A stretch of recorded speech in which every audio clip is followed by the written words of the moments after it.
হযরত ইব্রাহিম আলাইহিস সালাম, তাকে আমরা সকলেই আমরা চিনি, একজন বিখ্যাত আমাদের নবী হযরত ইব্রাহিম আলাইহিস সালাম। তো তিনার বাবা আজার, তার নাম ছিল আজার। তো তিনার বাবা কি করত? মূর্তি তৈরি করত, নিজের হাতে মূর্তি বানাতো এবং ওই মূর্তির পূজা করত। তো এরপরে কি হলো, একদিন হযরতে ইব্রাহিম আলাইহিস সালাম, তো তিনাকে কিছু মানুষ এসে বলছে যে হে ইব্রাহিম, তুমি শোনো, আমাদের একটা অনেক দূরে পূজার অনুষ্ঠান আছে, তো সেই অনুষ্ঠানে তোমাদেরকে যেতে হবে, তোমাকেও আমরা নিয়ে যাব সাথে। তখন হযরত ইব্রাহিম আলাইহিস সালাম বললেন, কারণ ইব্রাহিম আলাইহিস সালাম তিনি মূর্তি পূজাকে তিনি ঘৃণা করতেন, তিনি নিজেকে ভয় করতেন যে মূর্তি পূজা কি জিনিস, তারা আল্লাহকে বাদ দিয়ে কার পেছনে তারা মাথা নত করে। ইব্রাহিম আলাইহিস সালাম অনেক ঘৃণা করতেন, ভয় করতেন।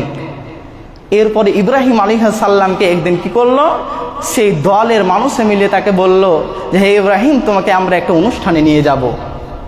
হযরতে ইব্রাহিম যখন তাকে অনুষ্ঠানে নিয়ে যাওয়ার জন্য ডাকলো, হযরতে ইব্রাহিম তিনি বলল, আমি অনেক অসুস্থ,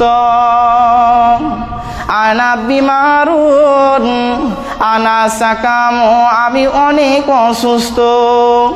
কিন্তু হযরতে ইব্রাহিম আলাইহিস সালাম কিন্তু অসুস্থ ছিলেন না, কিন্তু মিথ্যা কথা কেন বললেন?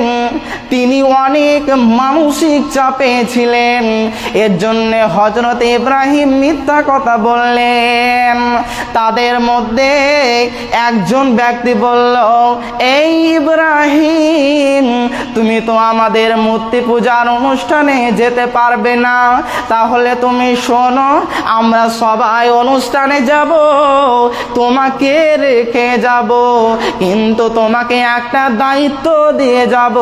সেই দায়িত্বটা হলো তুমি মূর্তির কাছে থাকবে এবং তুমি মূর্তিগুলোকে তুমি পাহারা দিবে, তুমি তাদেরকে গার্ড দিবে, যে তাকে কেউ যেন তছনছ করে না দেয়। এবার হযরতে ইব্রাহিম আলাইহিস সালাম তিনি মনে মনে অনেক আনন্দ। ইব্রাহিম আলাইহিস সালাম বলছেন, তাহলে এতদিনের আশা আমার কি পূর্ণ হবে আজকে? ইব্রাহিম আলাইহিস সালামকে বলল, তুমি তাদেরকে পাহারা দেবে, তাহলে আমরা গেলাম। তারা এদিকে চলে গেল, আর ইব্রাহিম আলাইহিস সালাম মনে মনে বলছে যে আমি আজকে জন্মের পাহারা দিব, আজকে আমি ভালোই পাহারা দিব, তোমরা যাও, তোমরা আমার হাতে দায়িত্ব দিয়ে গেলে তোমরা চলে যাও, কোনো অসুবিধা নাই, তোমাদের টেনশন নাই। তারা যখন পূজার অনুষ্ঠানে চলে গেল, হযরতে ইব্রাহিম আলাইহিস সালাম তিনি ঘরে ঢুকলেন, ঢুকে দেখলেন একজন বড় মূর্তি দাঁড়িয়ে আছে, একজন হা করে দাঁড়িয়ে আছে, একজন ভ্যাঁ করে দাঁড়িয়ে আছে। অনেক মূর্তি একটা ঘরের ভিতরে রাখা আছে। হযরতে ইব্রাহিম যখনই মূর্তিগুলোর নিচুর দিকে তাকালো, তখন ইব্রাহিম দেখলো কোন মূর্তির পায়ের তলে খিরনি দেওয়া, কোন মূর্তির পায়ের তলে মিষ্টি দেওয়া, কোন মূর্তির পায়ের তলে জিলাপি দেওয়া, কোন মূর্তির পায়ের তলে জাম দেওয়া, কুল দেওয়া, এরকম ভাবে দেখতে পেল। হযরতে ইব্রাহিম তিনি মনে মনে ভাবছেন যে কি ব্যাপার, তারা খায় না কেন, কি হয়েছে তাদের, তারা মনে হয় নাগাল পায় না। হযরতে ইব্রাহিম একটা মূর্তির দিকে দেখলো যে যেটা সবচেয়ে বড় মূর্তি ছিল, তার ওপরে মশা ঘ্যান ঘ্যান ঘ্যান ঘ্যান করছে, পিঁপড়া তার ওপরে থাক থাক করছে, কিন্তু তারা কিছুই বলে না। হযরতে ইব্রাহিম আলাইহিস সালাম বললেন যে এই ক্ষীরগুলো সে খাবে, মূর্তিগুলো খাবে না তো কে খাচ্ছে? পিঁপড়া তো কেন খাচ্ছে, মশা কেন ভ্যানমান করছে, তারা কি তাড়াতে পারে না? তখন ইব্রাহিম আলাইহিস সালাম এক কাজ করলো, সে মনে মনে ভাবলো যে আমি একটু তাদের মুখের কাছে তুলে ধরি, তাহলে তারা হয়তো খেয়ে নেবে। কিন্তু ইব্রাহিম আলাইহিস সালাম ভালোভাবে জানে যে তারা খেতে পারবে না, তারা মানুষ নয়, তাদের জান নাই, তারা একটা মূর্তি। হযরত ইব্রাহিম আলাইহিস সালাম ছোটটার কাছে গেল, ছোটটার কাছে গিয়ে মিষ্টি তুলে ধরলো, বলল খা, কিন্তু সে খায় না। এরপরে হযরত ইব্রাহিম সাল্লাম ভাবলেন যে সে হয়তো ভয়ে খায় না, যে বড় দেখে থুয়ে, বড় মূর্তি থুয়ে তাকে আমরা খাইয়ে দেবো, হয়তো সে ভয়ে খায় না। এরপরে কি হলো, বড় মূর্তিটার কাছে গেল, ক্ষীর তুলে ধরলো, পায়েসটা তুলে ধরলো। এবার বলছে, বড় মূর্তিটাকে বলছে, খা। কেন খাস না বল? তোর মুখের কাছে আমি তুলে ধরলাম, তুই নাগাল পাস না বলে, তাও তো তুই খাস না, কেন খাস না বল? তুই আগু খা না তো আমাকে কথা বল। কিন্তু সে খায়ও না, কথাও বলে না। এরপরে কিছুক্ষণ পর কি হলো, ইব্রাহিম আলাইহিস সালাম হাতে করে তুলে তুলে তুলে ইব্রাহিম আলাইহিস সালাম কিন্তু রেগে গেলেন। বারবার বলছে, খা না তো কথা বল, খা না তো কথা বল, না তো কিন্তু তোর একদিন কি আমার একদিন কি। আজকে কেউ নাই তোকে বাঁচাবার, শুধুমাত্র আমি ছাড়া তোকে বাঁচাবার কেউ নাই। তুই যদি খেতে পারিস তোকে আমরা কিছুই বলবো না। কিন্তু তারা খায় না। ইব্রাহিম আলাইহিস সালাম রেগে যে তাকে এক চড় মেরে দিলে। এরপরে সব মূর্তিটাকে চেষ্টা করে দেখলো, কেউ কিন্তু খেতে পারে না। সকল মূর্তিকে চড়িয়ে চড়িয়ে চড়িয়ে তাদেরকে হিলিয়ে দিল। কোনো কোনো মূর্তি পড়েও গেল। এরপরে কি হলো, হযরতে ইব্রাহিম তিনি যখন তাদেরকে চড় মারলেন, কিছু দূর গিয়ে দেখতে পেলেন তার চোখের নজর এক কোণাতে পড়ল এবং সেখানে দেখতে পেল যে একটা তার পাসনা পড়ে আছে, কুড়াল পড়ে আছে। এবার ইব্রাহিম আলাইহিস সালাম কি তাদেরকে এবার থুবে। ইব্রাহিম আলাইহিস সালাম কুড়ালগুলোকে নিয়ে তছনছ করে দিল, ভেঙে খান খান করে দিল। ছোট থেকে ভাঙতে আরম্ভ করেছে, যত মূর্তি ছিল সব মূর্তিকে ভেঙে দিল, কিন্তু কোনো মূর্তি বাঁচাতে পারল না, নিজেকে রক্ষা করতে পারল না। এবার মূর্তি দেখে বলল যে তোরা যে স্রষ্টা, তোদের পূজা করে, তোদের পেছনে মাথা নত করে, কিন্তু তোরা তো তোদেরকে মারছি, তোরা তো নিজে নিজেকে রক্ষা করতে পারিস না, আর তোরা তাদেরকে কি রক্ষা করবি বল? তাদেরকে বলছে তোরা বল। তাদের মুখে কোনো কথা নাই। ভাঙতে ভাঙতে ভাঙতে সকল মূর্তিকে ভেঙে দিল, খান খান করে ভেঙে দিল। এটা আল্লাহ তাবারক ওয়া তাআলা কুরআন পাকের মধ্যে তিনি এই ঘটনাগুলো তুলে ধরেছেন, এই ইতিহাসগুলো তুলে ধরেছেন। এরপরে কি করলো, হযরত ইব্রাহিম আলাইহিস সালাম এই কুড়ালটাকে নিয়ে যখন বড়টার গায়ে যখন চুপাতে যাবে, যখন বড়টাকে মারতে যাবে, ঠিক ওরকম সময় যখন তার গায়ে অর্ধেক যখন মারতে আরম্ভ করলো, হঠাৎ তার মনে একটা বুদ্ধি এলো যে বড়টাকে ভাঙানো যাবে না। এগুলো কুরআনে পাওয়া যায়। আপনারা কুরআন তাফসীর পড়বেন, আপনারা সেখানে পাবেন। যখন কুড়ালটাকে নিয়ে যখন বড়টাকে মারতে আরম্ভ করতে লাগলো, মারতে যেতে যেতে আর মারলো না। তিনি ভাবলো যে এটাকে আমার সাক্ষী হিসাবে থই। এবার কি করলো, হযরত ইব্রাহিম আলাইহিস সালাম তার ঘাড়ে কুড়ালটাকে লাগিয়ে দিলেন এবং ইব্রাহিম আলাইহিস সালাম আবার পাহারা দিতে লাগলেন। এবার তারা যখন অনুষ্ঠান শেষ করে যখন চলে এলো, তখন তারা অনেক খুশি যে আরে আমরা এতক্ষণ টাইম লাগিয়ে আমরা একটা অনুষ্ঠানে গেলাম, আর অতক্ষণ পর্যন্ত হযরত ইব্রাহিম দাঁড়িয়ে আছে। তারা অবাক এবং তারা মনে মনে অনেক খুশি।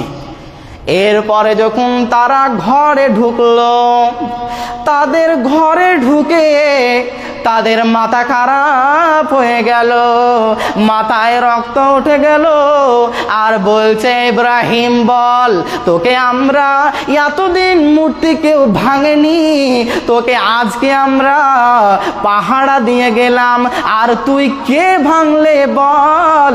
হযরত ইব্রাহিম বলছে এই বড় মূর্তিটাই ভেঙেছে, ওই বড় বেটাটাই ভেঙেছে। ইব্রাহিম আলাইহিস সালাম তাদেরকে বলল যে এই বড় বেটাটাই ভেঙেছে, এই বড় বেটাটা ভেঙে ঘাড়ে পাসনা ঝুলিয়ে নিয়েছে, কুড়াল ঝুলিয়ে নিয়েছে, এই বড় বেটাটাই ভেঙেছে। তখন তাদের মধ্যে থেকে একজন বলল, ইব্রাহিম তুই কি বলছিস?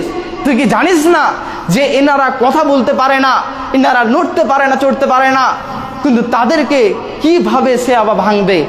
তখন ইব্রাহিম আলাইহিস সালাম তাদেরকে বললেন যে তারা বলছো নড়তে পারে না, কথা বলতে পারে না, আর তোমরা তার কেন ইবাদত করো, তার পেছনে কেন তোমরা মাথা নত করো বলো তো? তখন কিন্তু তারা খেপে গেল। এরপরে কি বলল, হযরত ইব্রাহিমকে বলল, হে ইব্রাহিম, তোর আমরা আমরা খবর নিচ্ছি। এরপরে নমরুদকে বলে দিল, নমরুদ চলে এলো এবং ইব্রাহিমকে ধরে নিল। ইব্রাহিমকে বলছে, ইব্রাহিম রে তুই বল কেন ভাঙলি, বল তুই বল কেন তুই ভেঙে খান খান করে দিলি বল। তখন হযরত ইব্রাহিম বলছে, এই বড় বেটাটাই ভেঙেছে। নমরুদ বলছে, তুই কি আমার সঙ্গে ইয়ারকি মারছিস? তুই জানিস না আমি কে? আমি হলাম রব, আমি হলাম রব। তখন ইব্রাহিম বলল, তুমি কিসের রব? আমার রব যিনি এক, যিনি ওয়াহদাহু লা শারীক। এরপরে নমরুদ খেপে গেল। নমরুদ বলল, তুই দেখ আমি একটা মানুষকে কিভাবে মেরে ফেলতে পারি, আর একটা মানুষকে কিভাবে জিন্দা করতে পারি, একটা মানুষকে কিভাবে মৃত্যু থেকে বাঁচিয়ে নিতে পারি। এরপরে কি হলো, হযরতে ইব্রাহিমকে দাঁড়িয়ে নমরুদ দুইটা মানুষকে দাঁড় করালো।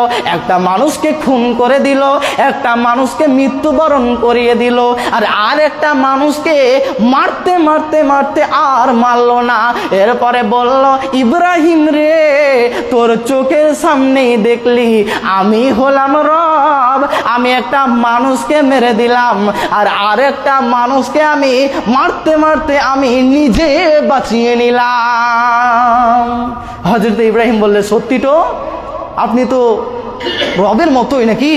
তখন ফের তিনি বলছেন যে হ্যাঁ, আমি তো একজন রব, আমার ইবাদত করবি আর তাদেরকে পূজা করবি, তাদের পেছনে মাথা নত করবি। এই কথা যখন বলল, হযরত ইব্রাহিম মেনে নিতে পারলো না। তারপর এবার হযরত ইব্রাহিম আলাইহিস সালাম এবার নমরুদকে একটা কথা বলল যে, হে নমরুদ, তোমাকে আমি আল্লাহ বলে মেনে নেব, কিন্তু তোমাকে একটা কথা বলতে হবে, একটা প্রশ্ন জবাব দিতে হবে, একটা কাজ আমাকে করে দেখাতে হবে। তুমি তো নিজে রব, তুমি তো বলছো যে আমি রব, তাহলে তুমি এক কাজ করো, প্রতিদিন পূর্ব দিকে সূর্য ওঠে আর পশ্চিম দিকে সূর্য ডুবে। তাহলে তুমি এক কাজ করো, তুমি আজকে তুমি সামনে কালকে তুমি কি করবে, তুমি আপনার পূর্ব দিকে সূর্য না উঠিয়ে পশ্চিম দিকে সূর্য উঠিয়ে দাও, তাহলে আমি ভাববো যে হ্যাঁ তুমি একজন রব, এটা আমি ভেবে নেব। সে কি আর পারে? কিন্তু ইব্রাহিম আলাইহিস সালাম জানতো যে সে পারবে না। এরপরে সে বলেছে, এরপরে কি হলো, হযরতে ইব্রাহিম যখন এই কথা বলল, নমরুদের গা জ্বলে পুড়ে ছারখার হয়ে গেল, ইব্রাহিমের মুখ লাল হয়ে গেল যে আমার মুখের উপরে এখনো পর্যন্ত কেউ কথা বলতে পারে না, আর এই মালটা কিভাবে আমার মুখের উপরে কথা বলছে।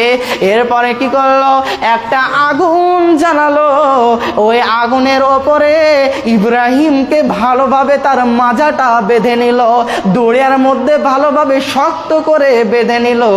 এরপরে তাকে আগুনে ফেলে দিল। আগুনে ফেলার পর এমন কি নীতি হলো, আগুনে তাকে যখন ফেলে দিল, সবাই দেখছে ইব্রাহিম এবার মরে ছাই হয়ে যাবে। কিন্তু যখনই তাকে আগুনের মধ্যে ফেলে দেওয়া হলো, দড়িয়া যত বাঁধা ছিল, তার শরীরে যত দড়ি বাঁধা ছিল, দড়িগুলো পুড়ে ছাই হয়ে ঝরে ঝরে ঝরে পড়ে গেল। কিন্তু হযরত ইব্রাহিম হাসছে আর আগুনের উপরে খেলা করছে। এরপরে বলছে, তারা বলছে, নমরুদ বলছে যে কি ব্যাপার, কি হলো, সে আগুনের উপরে কিভাবে হাঁটতে পারছে। ফেরাউন নমরুদ সে অবাক হয়ে গেল। এরপরে কি হলো, এবার হযরতে ইব্রাহিম আলাইহিস সালাম বলল যে আমার রব হলো আল্লাহ, এই রবই আমাকে এখান থেকে রক্ষা করেছে, তোমরা আমার রক্ষা করার কেউ নয়। যখন এই কথা বলল তখন আবার তারা রেগে গেল। তারপরে এরপরে আরও তাকে কত শাস্তি দিয়েছে, এই কথাগুলো যদি বলতে যায়, যদি এই শাস্তির কথাগুলো যদি বলতে যায়, আলোচনা করতে যায়, তাহলে অনেক সময় হয়ে যাবে। পরিশেষে আমি আল্লাহর কাছে দোয়া করব, হে আল্লাহ গো, আমরা যেন শিরিক মুক্ত আমরা জীবন কাটাতে পারি। সকলে বলুন আল্লাহুম্মা আমিন। হে আল্লাহ গো, আমাদের জানা অজানা আমরা কত